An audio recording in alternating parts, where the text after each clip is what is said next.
Hey everyone, I'm over here in Buffalo, Minnesota, over at Edina Realty with Tyler, right over there, and Mark Benzer, right over there. And what we're going to be talking about is a lot of stuff, anything from Buffalo Strong to cancer, the Jojo Tough logo. We're going to be talking about a lot of stuff. And so this is my first time doing a podcast, and we're all wearing the same shirts.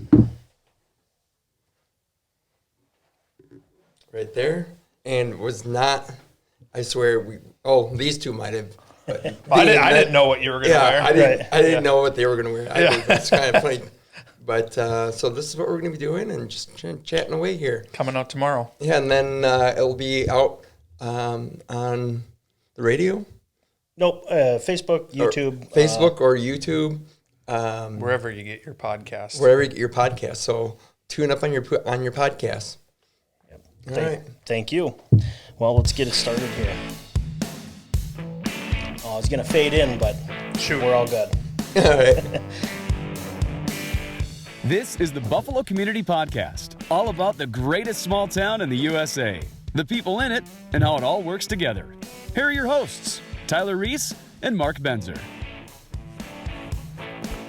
Hey everybody, it's Tyler Reiss here with the Buffalo Community Podcast, and we are kicking off episode 52 on a bright and sunny day. I think it's almost 40 degrees. Yep. Snow's melting, and we're happy to have everybody here in the studio.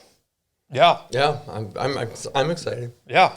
So most of you probably know if you've been maybe living under a rock, but Joe Motlow, Buffalo High School graduate, year 2000, has a story to tell, and has been through a lot of ups and a lot of downs, and I thought, you know what, let's get Joe in here and have him tell his story. So Joe, you came to Buffalo from Deerfield, Illinois in what, 1999? Yep, great years of 99. Yeah. Like the old Prince song. Yeah.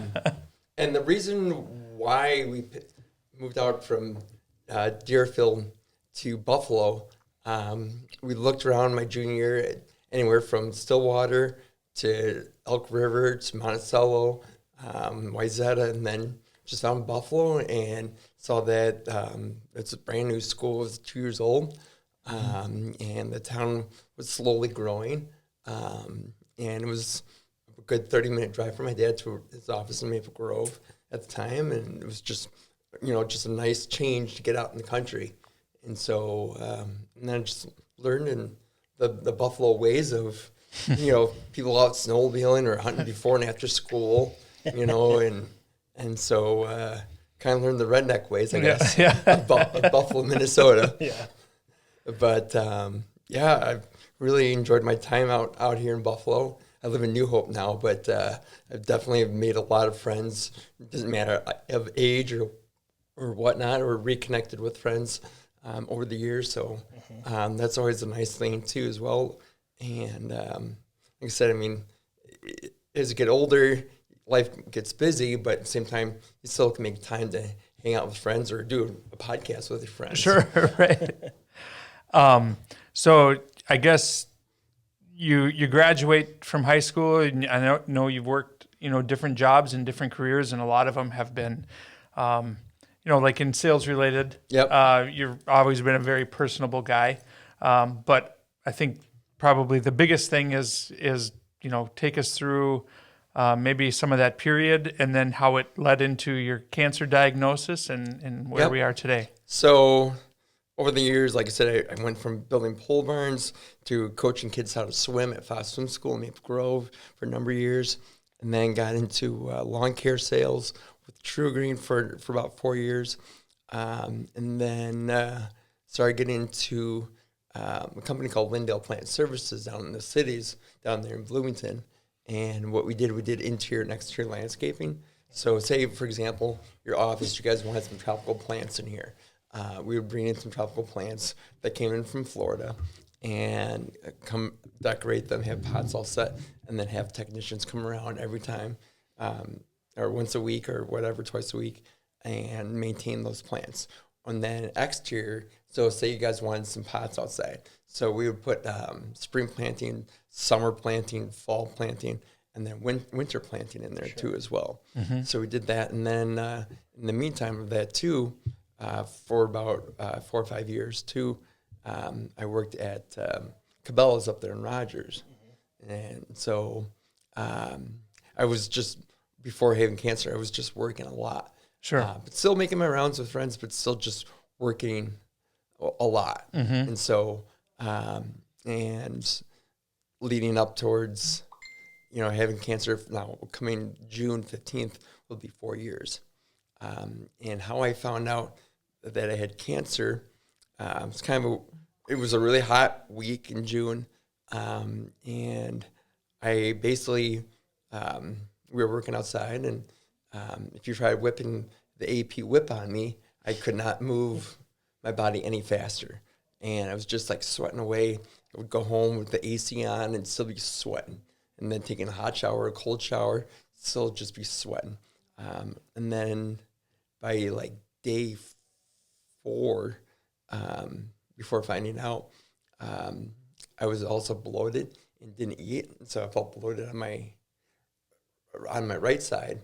And then kept on going to work Monday and Tuesday.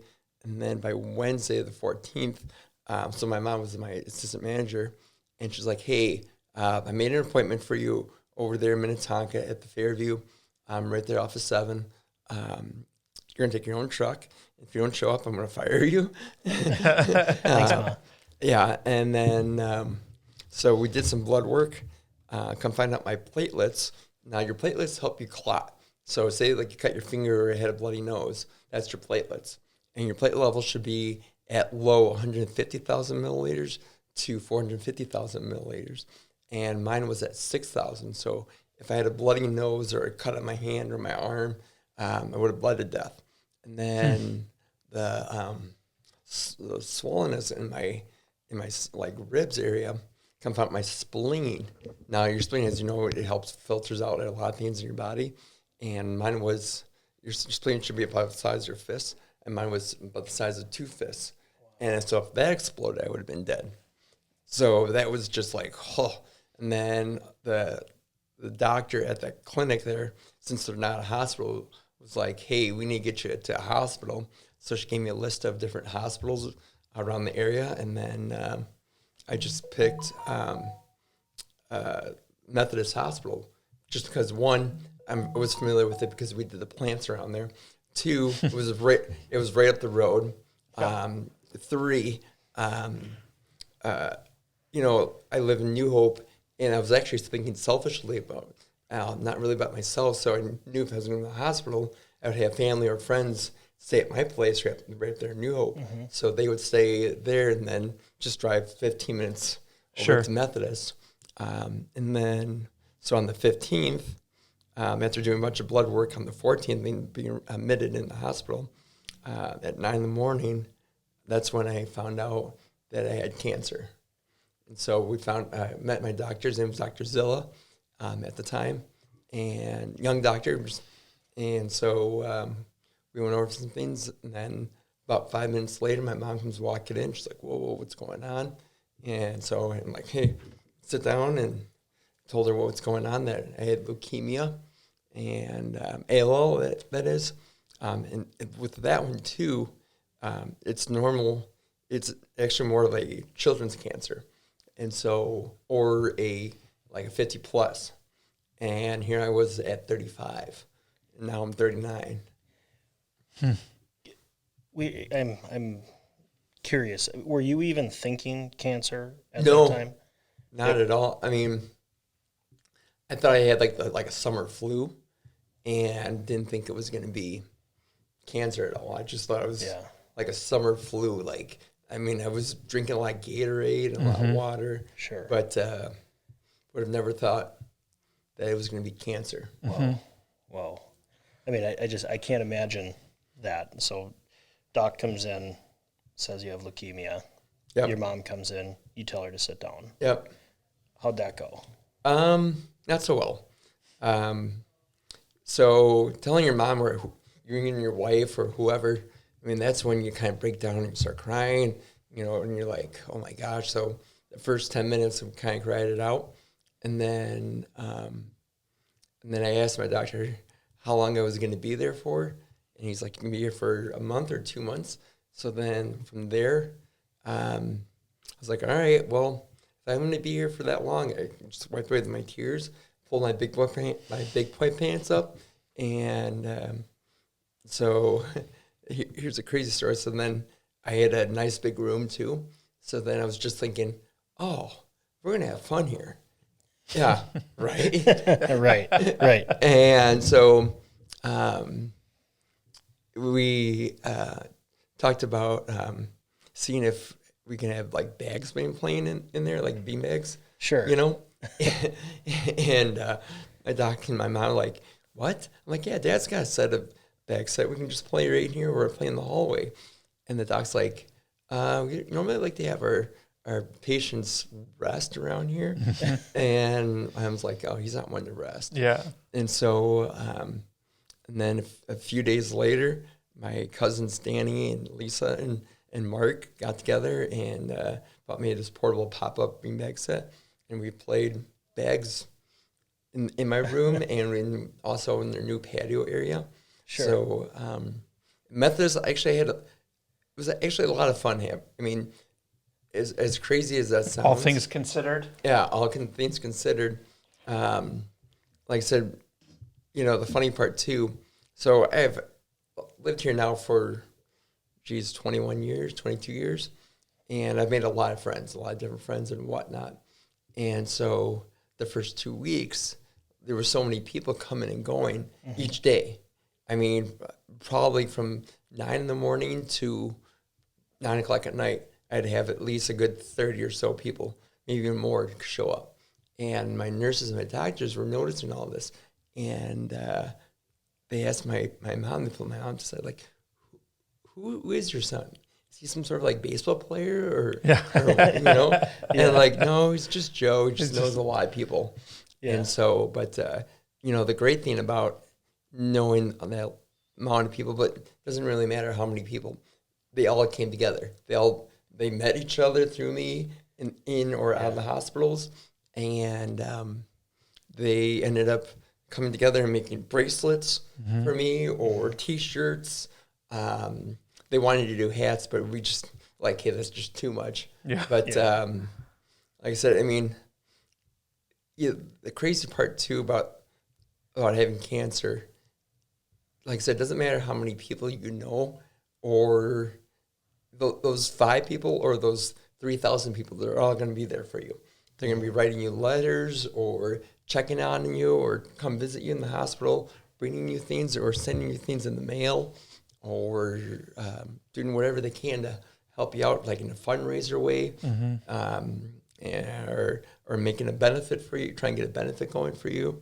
So, I mean, that's a crazy thing too. Like even people you haven't talked to in years, all of a sudden come out of the woodworks and are like, hey, we're going to come up with a Chicago Bears jersey for you. An authentic Bears jersey with your name on it. Oh, okay. Yeah. And sure enough, I got it delivered. It says JJ Tough on the back. And so, and like right now I have 11 or 12 different Jojo Tough shirts. Nice. And so, and that's the thing. We sold this one. We sold 3 of them over the past 4 years. And so, say the 3 of us or you 2 were like, hey, Joe, we just want to make it shirts just for us. And we're not going to try to sell it. We just want to make it for us. And so I'd have groups of friends do that for me too. Yeah. And so make their own shirts for our little friendship, you know. So, but the first year, it was a lot of ups and downs. And having friends watch me puke or go through chemo, you know, and all that stuff. As much as I was posting how much food I was eating or whatnot. But yet I went from being 190 to 130, I'm sorry, lost 30 pounds. So in 2 weeks. And then that really sucked. And so that was kind of scary to lose that much weight. Yeah. You know, as much as I was trying to gobble down food and protein and whatever. but it just wasn't going the way I wanted it to. But, and then around August, about middle of August, I got released out of Methodist, which I missed over there, because I made so many friends between the nurses, the doctors, the security guards. Literally, like I said, I was playing bags in the patio area, and with anyone from my friends, family members, to the security guards, to nurses that were getting off, doctors that were getting off and saw me playing, to other patients' families. They're like, hey, my dad's staying here. Can we, Play some bags. play some bags? So we played bags. We had bags tournament. And so it's cool. And probably had one of my best 4th of Julys that I ever had in all my years, because literally my mom and dad and 2 of my good friends went on the roof of the parking lot, and we saw fireworks anywhere from Minneapolis to St. Louis Park, the locals around St. Louis Park. Sure. Hopkins fireworks. We saw even parts of Buffalo on top of a lightning storm that was going on. Oh, wow. And so it was a 360 of fireworks all the way around. So it was the coolest 4th of July, too, as well. And then, like I said, I got released out of there about middle of August. And then we had a big benefit over at Boondocks up there in Otsego. Mm-hmm. And we had about 17 teams play for volleyball. And then we had a bags team playing, too, as well.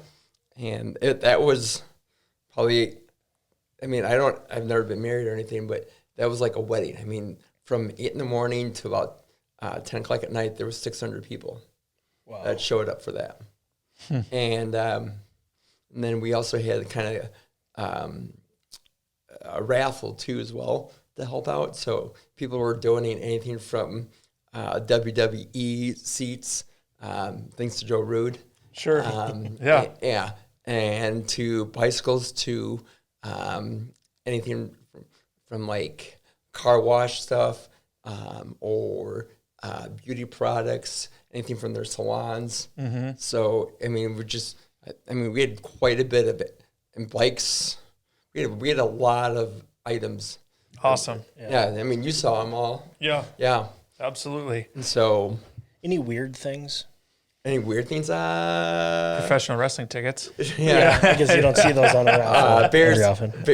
Bears and Vikings tickets. Okay, yeah. And so, or we also had a friend of a friend owns a resort and up north, and so they put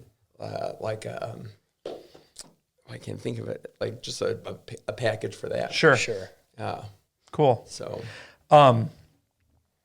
you're incredibly optimistic, and anybody who's followed your journey, on Facebook or anything of that nature, knows that. I guess talk about, you'd said you gave yourself 10 minutes to cry, and then it was time to put the game pants on. Yeah. And so how has that, been something what does that mean to you in terms of just keeping a good attitude, and then also how your army of people have helped you maintain that?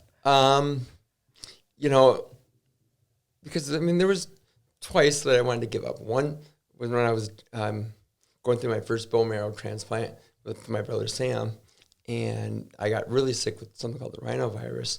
And then just recently too, when I came home from the hospital back in December, right before my birthday, and I just felt really weak and tired, but more or less, the army of Jojo Tuffians literally just came out and surprised me with either a birthday drive-by or, just sending me messages saying, hey, you can't give up. You got too many people, that are following you and reaching out to you that care about you. So,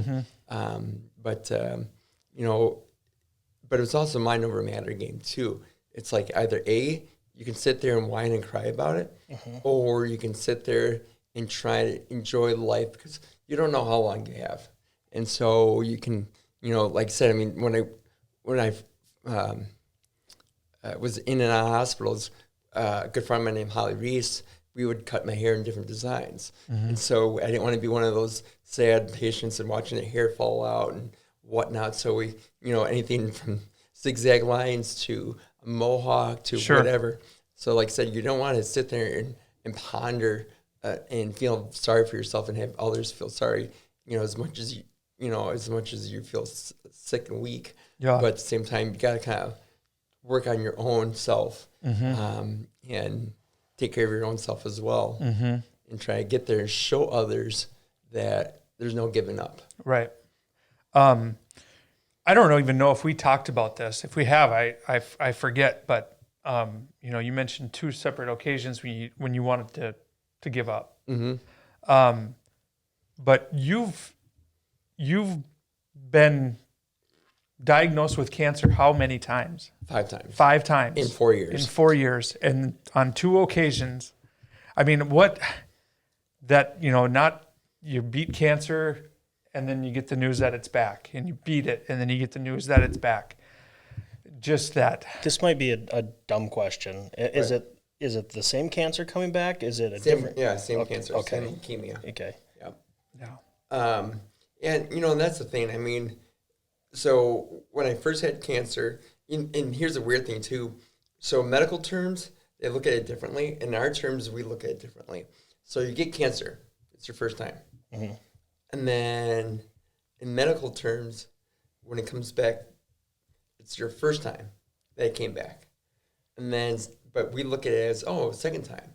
Sure. And then continue, and then, keeps going on and on, 3, 4, 5, 6 or whatever. But, and so in medical terms, it really came back 4 times. Sure. But in our eyes, it really came back 5 times. So It came once and then it came back 4 times. correct. Yes. And so, but, the first time when I beat cancer, it was within 6 months. And so, which is just great. And like I said, I did a lot of chemo that year in 2017. And then when I got sick the second time in the spring, I ended up doing a treatment, a therapy treatment called, let's see, what was I on? Oh, shoot. Was it Blincyto? It was Blincyto or something like that. And then I beat it about summer, August 1st of 2018. And then it came back aggressively in the winter. Now, here's the other thing. So, back up the story a little bit. So, going through a bone marrow transplant with Sam, and Sam has all-season allergies. So, I collected his allergies, right? Now, Okay. Yeah, weird. So, speeding up the story, so it was snowing outside, and I was deer hunting with some friends, and I was fine during the day, but then at night I would get these pounding headaches, and it's all through the month of November. And they're like, Joe, you should go get checked out. And I'm like, let me call up Sam and ask him what's going on. So I'm like, hey, Sam, are you getting headaches right now? He's like, yeah, just take a couple of aspirin and you'll be fine, So I was like, okay. But I'm like, and then I told him what's going on. He's like, hey, you should go get checked out. So I went and got checked out.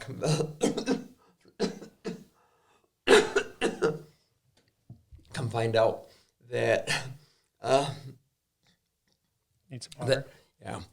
that my I had a tumor that was pushing on my brain, and then I also, while I was at my friend's house, I had a tumor in my neck, and so and then we ended up doing targeted radiation, and that actually went really well. And I know it sounds crazy for that one, but the people at the U of M radiation department, they're amazing people, and so they took care of me really well, and I even had I had to wear a mask, and one of their technicians named Anthony, he designed me a Jojo Tough mask, and so one half said Jojo Tough, and the other half had a Chicago Bears logo with a claw on there, and so I would just lay there, and then the machine just kind of bounced around my head like. So I did about 3 treatments of that, and then we ended up doing a steroid for this to help get that down.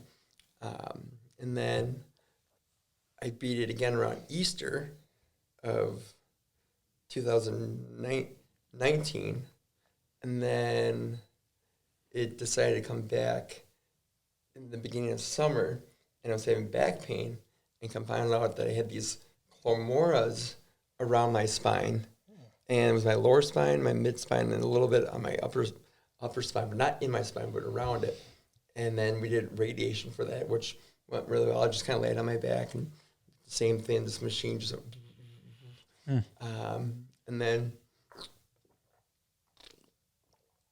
then by let's see here, almost by end of July, middle of July, that's when it came back worse, and I had to be admitted back in the hospital for a month. And then I just did. I was kind of a sitting duck in 2019 in the summer, just doing chemo because my doctor Holton, she was trying to figure out what we can do next.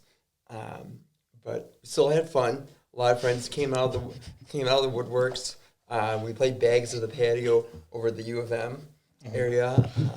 I took friends out for walks over by, kind of went a little too far, and at point by the river, and showing them a little more of the campus and all that.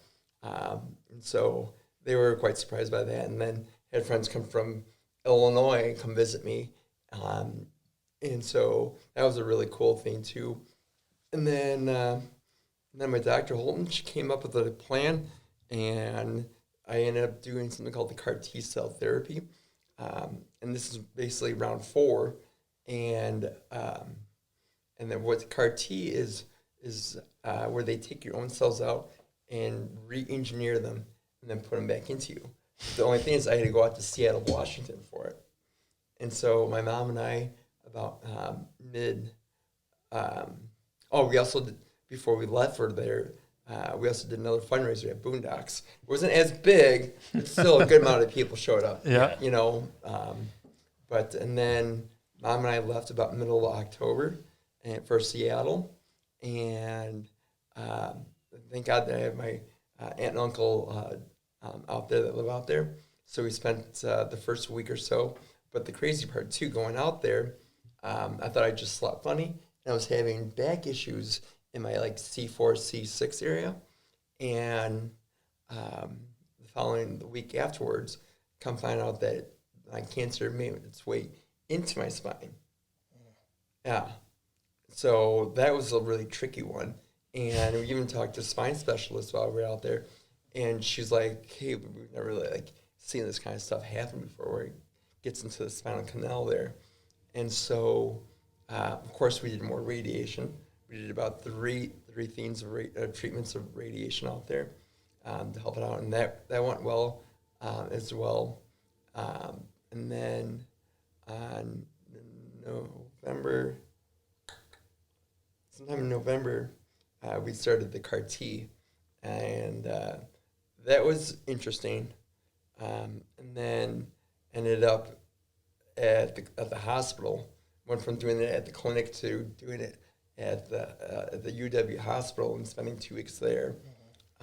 And that was all fine. I mean, I got sick and a little combative with some of the nurses and staff just because I was feeling really sick. I mean, pooping myself all the time from it, running high fevers. Mm-hmm. And so that's the thing, too. Yeah, you'll get a little emotional with it. You'll get a little angry because, like I said, you're pooping yourself or you're trying to eat and you're getting angry and you're just like, oh, come on now, let's put it together.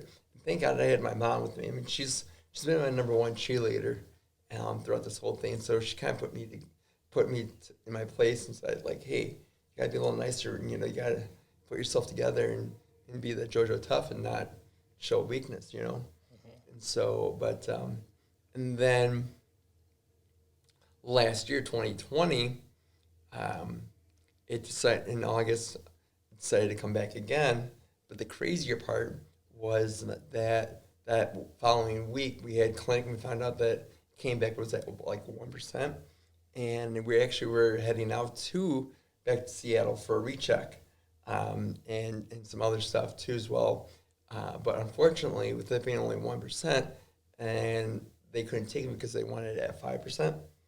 And so after our week out there in Seattle, came back home, and my doctor Holton, and then it kind of got worse. And then she got me on to doing the CAR T again this past November. But this time, this CAR T, where they didn't take the my cells out, I actually had a donor, and then they actually re-engineered that donor's cells, basically took out his stuff, and then put the CAR T in, and then put it in me. It's I don't mean to interrupt you here. How simplified it is. Oh, your whole story. I mean, and it's like, oh yeah, they just did this. I'm amazed at. Okay, this happened. Let's do this. This happened. Let's do this, and then restructuring of cells. I mean it's just amazing. It really is. I mean, science. I mean, just mind blowing, and just what they've done. With this CAR T. It's CAR/T cell therapy, and it's a new thing that's been coming out lately. And so, unfortunately, at the Mayo, before heading out there in 2019, we did get another chat with the doctor down there. But the thing is, I was too old, and then I had to be 25 or younger, or I didn't have enough cancer. And I know, right? So when you get told, especially from the Mayo, saying that you don't have enough cancer, like I was at 25, 30%, and they wanted 40%, So, and then of course, like I said, my doctor, she just keeps pulling and pulling for me. Mm-hmm. And like I said, she's just amazing, was able to find another treatment for me, and doing the CAR T here in Minneapolis. Oh, okay. So I went in the following week before Thanksgiving, and then did the CAR T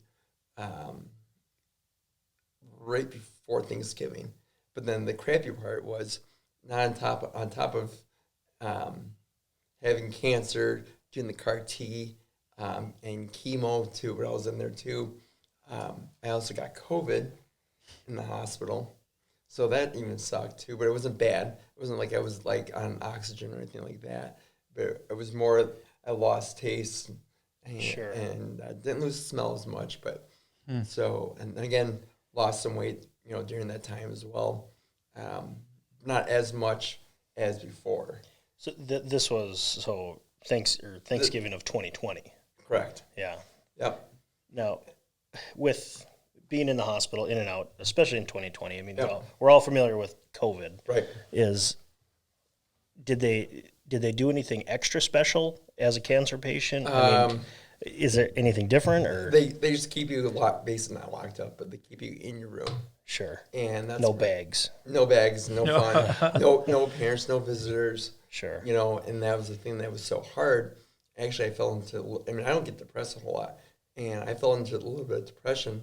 Actually, not a little bit, a lot, because one, I was in a little bit of a smaller room, in the more of a kind of a darker corner room, and so I'm so used to having a river view. Sure. And so, I mean, the first 2 days I was in there, I had a river view room, and then I got COVID in the hospital, and then all of a sudden they moved me over to this dark kind of room, and so it was just, sad, and not be able to have visitors or even having your mom or your dad come in. Yeah. Yeah. Can imagine. And then I got out December 13th, and then I stayed over at my place in New Hope, and my mom stayed with me for about 2 months, trying to take care of me and all that. You got a lot of wristbands. Yeah, I do. I would imagine there's some significance to those. So this purple one is for my buddy Bo. He's got cancer that there's no cure for him on that one. And then my little buddy Jake, he has leukemia as well. So his is Warrior Jake Strong. And then this other one is a military one. And then this is something called the Ride out in Seattle. And basically, when I was out there 2 years ago. And it's a chain, like a bike chain. So it's a big cancer ride, like a mountain bike ride. And it's quite a bit of miles. I can't remember how many miles, but my aunt did it. So that was kind of cool. And then another friend of mine's daughter, Olivia, she's cancer-free now. I met her mom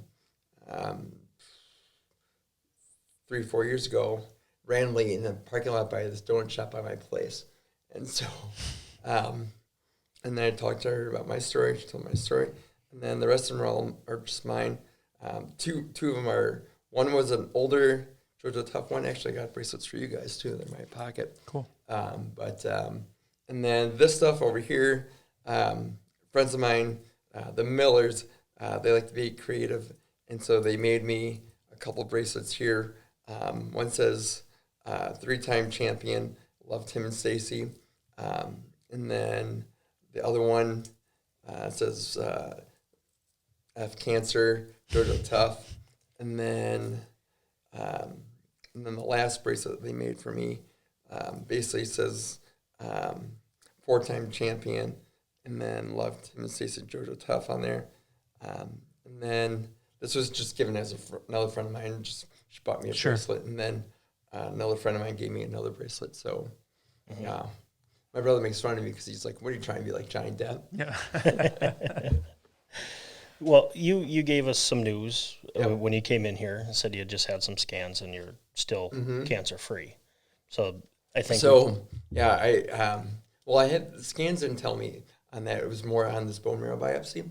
And what a bone marrow biopsy is imagine someone taking a straw, not like a cocktail straw, but like a regular straw, and then they jab in your lower back hip area. Not really in your hip, but more like your lower back. And then they grind out whatever bone marrow. So that was my 46th one that was done in 4 years. And basically, they just kind of numb up my back, and then they just poke right in there, grind out whatever marrow, and suck it right out. And so I had that done last week, Friday. And then the results came back on Tuesday. And so my mom and I found out that I'm still cancer-free, that Melissa is still... Oh, by the way, back up the story a little bit, back to February of 2020, before the whole crazy pandemic happened. My sister actually got to be up at bat again, or this time, and was my donor. So we used Sam the first time, and then we used my sister the second time as my bone marrow, and so donor.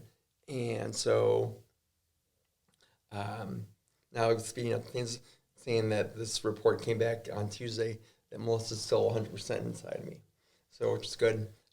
But right now I'm also battling with pneumonia, and so I'll have a scan tomorrow on that one, kind of see where they're at with that. Even though I just started on some steroids for it last week, but they want to kind of see where I'm at on that.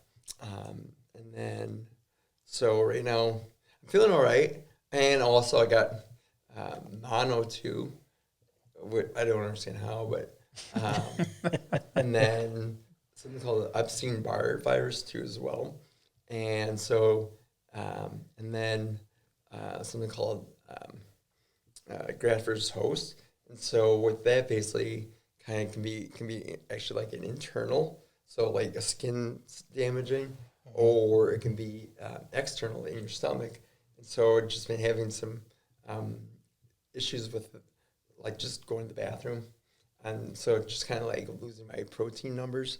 Sure. So my protein number, even though I'm eating a lot of protein and trying to eat a lot, but I'm not like throwing up or anything like that. It's just not, the protein number is just not rising right now. Yeah. And which is also causing some bloatiness in my ankles and my feet. Yeah. Are all those, I mean, you just listed off 15 things. Are those all side effects of cancer? Is it you're more susceptible now? Or? Correct. Okay. Yeah. So between having a donor to having, like I said, I mean, there's a lot of side effects that comes along with it too, which sucks. You know, as much as it sounds kind of scary, but you just kind of have to keep battling through it. Yeah. Yeah. So, and then, but right now blood numbers are looking good. So that's always a good thing. And platelet numbers are going up. Right now I'm about 87,000. So it sounds low, but it's still rising, and all the other numbers are looking good. So no concerns yet on that one. Good. Yeah. What other questions? I guess question 2. Yep. You know, tell your story. Question 2 now. No, well, what's next for you? What's next? You know, right now I'm trying to enjoy life a little bit. As much as I've been doing that, I plan on doing some vacationing coming up here, and then the next 2 months, and then if everything goes well, like try and get back to normal. I would like to by fall, and I've been trying to do this, but I've been getting sick all the time. Go back to school for nursing. Yeah. Wow. Yeah. Awesome. Yeah. So I mean, I've learned a lot, you know, over my years. So we'll see what happens, and then work-wise, like I said, I just go to school, and then hopefully just get like an intern job or whatever at a hospital. Well, you can talk like a doctor now. Yeah, I'm sure your education. I wouldn't say too much like a doctor, but like I said, I'm learning. But you know, I think my toughest thing is going to learn when it comes down to medications. That's going to be the tough one. Yeah. I mean, there's so many different medications for different things. You know, so Is there hope that you can get to a point where you're living, you know, without a medication, or is medication therapy? Medication is going to be like pills. It's going to be for a while. Yeah. And like I said, even with this inhaler steroid for my pneumonia, it'd be for a little while here, just until things get a little bit better. I mean, but I can't say how long. It could be, you know, for the next year. It could be for the next 2 years. I don't really know. One day at a time. Yeah, exactly. Is there a message you just want to give everybody? You know, I do. Like I said, it doesn't matter it doesn't matter if you have cancer or not, anxiety issues or whatever sickness or disease. As tough as life can be, I mean, like I said, you never know what's going to happen, but you still got to remember that you have your own personal army. Like I said, it doesn't matter if you have 5 people in your corner or if you have 3,000 people in your corner. They're all going to reach out to you, and don't give up, and get yourself on track and try to get yourself better. As you know, cancer, I mean, that could be, you know, a tough one too. But I mean, I've learned a lot of things about myself, and like I said, you can't always trying to look for the word more, just in your mind mentality of being weak. You gotta keep being strong. And yeah, there's some cancers that can take your life away. I've had a lot of friends pass away in the past 3 years, but you know, like I said, you just gotta still enjoy life, enjoy people around you. Don't get frustrated with them. And like I said, doesn't matter what you're going through, any anxiety issues, or you know, as long as you're not complaining about having the flu or the cold. That's one thing that I was getting annoyed with on Facebook, was just reading everyone like, oh, I got the flu, I don't want to see the doctor. You know, I'll feel bad for me. Yeah. You know, I'm like, oh, I'll hopefully feel better. It's the flu. And then after a while, I was like, reached out separately and messaged a friend of mine. And I was like, listen, like, you're probably just as nice as I am, but at least you don't have cancer. She's like, oh my gosh, Joe, thanks for repeating that. And I kept on seeing that over the years and years. And then finally I was just like, right on their Facebook page, I'm like, you got the flu. You don't have cancer. Like, suck it up, buttercup. And that's more of like telling them exactly to suck it up, not, you know, any pity for you. It's suck it up. it could be Right. much worse. Right. Yeah. very I much. think that's amazing. So that's basically my message is life can be much worse. And if you keep letting the minor things get to you, yeah, you're going to get yourself in a scramble. But right now, the bigger pictures are, just that your anxiety issues or, having cancer or whatever. Or just trying to figure out life. Trying to figure out what you want to do the next thing. If you want to be a realtor or if you want to sell insurance or if you want to be a nurse. But, yeah. What other stuff we want? You're on a roll, buddy. All right. Yeah. We've covered a lot. You mentioned vacationing. Yeah. Anywhere special that you're Coming really up in looking forward to? April, I'm going with my friends, the Millers, down to Key West. And never been there. And so we're heading down there, like I said, in the middle of April. And then I would like to try to get back out to Seattle, and then Connecticut, and then maybe Texas. So this summer I'm going to try to do some traveling. very fun. I mean, I'm watching everyone else travel right now, going to Mexico or Florida or Arizona. Yeah. And so I'm like, shoot. Yeah. And so, but Have you had to put the hunting and the fishing aside through all this, or? So last year I did some deer hunting, and then I was in the hospital after that, and then 2 years ago I didn't do any deer hunting at all because I was out in Seattle, and did a little bit of fishing in 2019. 2020 I didn't really do a whole lot as much fishing as I wanted to, but this winter I've done some ice fishing, and actually I might go this weekend too. So, yeah, like I said, I mean, you can still enjoy life, and you don't have to be at home all the time. But Do the doctors agree with that? sometimes. I mean, they don't really know, but Right. I mean, I do tell them what I did over the weekend. Like, all right, it's good. Like, Sure. I mean, they can't put me in, behind the bars or put Right.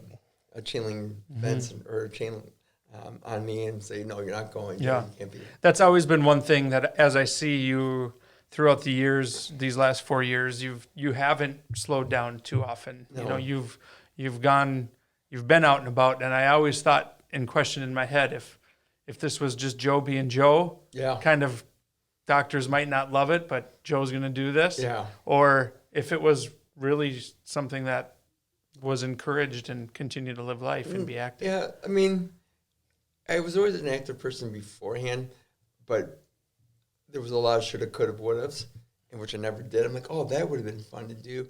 That would have been fun. And then when I was first sick, I was seeing on Facebook people doing certain things like wake surfing. I'm like, oh, that looks like a lot of fun. And then 2 years ago, again, being in the hospital and watching people do all this like fun stuff on the lakes. And so finally, last summer, I had a blast. My buddy Blake Jacobson, Blake, he took me out a couple times, actually quite a few times out on Maple Lake and learned the ropes of wake surfing. Cool. Yeah. And so, and like I said, you still got to live life a little bit, Yeah. Well, Joe, a lot of people are inspired by you, and you know that. And you got a big army of Jojo Tough behind you. Oh, yeah, right. And so, thanks for coming in. Yeah, thanks for the invite. thank Like I you said, very this is much. super cool. And like I said, I mean, rekindling with you guys. And Yeah. like I said, I mean, which is always nice, and doing something I've never done before as well. Funny thing though, my brother and I, or Sam, about 4 years ago, was like, hey, you should do some sort of podcast or something while you're in the hospital, or I mean, just like a podcast, but more like a YouTube thing. Sure. And we just call it freaking frat, and so, but it's kind of a cool thing that you guys brought me into the studio over here. And Yeah. Well, I'm glad. Love to have I literally asked you yesterday, yeah, and I didn't know what exactly was going on in your life at that very moment. So I certainly didn't anticipate you being able to be here today. Oh, yeah. So I'm glad that it worked Then out. you show up, you say you're battling pneumonia, and you're like, what the hell? I'll do it anyway. Yeah. Like I said, I mean, it was just like something, I was looking for, I've, always wanted to do a podcast because I've seen them on, here, there, and, but more or less, I really appreciate you guys. Yeah. And it's kind of funny, we're all wearing the same Yeah. shirts. Yeah. Worked out good. Yeah, seriously. Very great. But, and then, like I said, just with cancer, just keep chugging along and keep having fun. And like I said, your own army, doesn't matter big or small, they're going to be there for you. They're going to be making things for you. They're going to make shirts for you. They're going to do whatever to keep your spirits up. It's giving you, making sure you have, if you need any food or whatever, or they'll help you out in any aspect of a way. Awesome. Truly inspirational. Oh, thank you. Appreciate that. Very true. So I think as we're kind of winding down here is, thank you for listening. Thank you for sharing your story. Yep. And as we wind down here, I'm going to cue up the music here. But for the Buffalo Community Podcast, I'm Tyler Reiss, and I support Jojo Tough. Yeah. I'm Mark Benzer. I also support Jojo Tough. And I'm Joe Matlow. He is Jojo Tough. He is Jojo. Yes, I am Jojo Tough. All right, cool.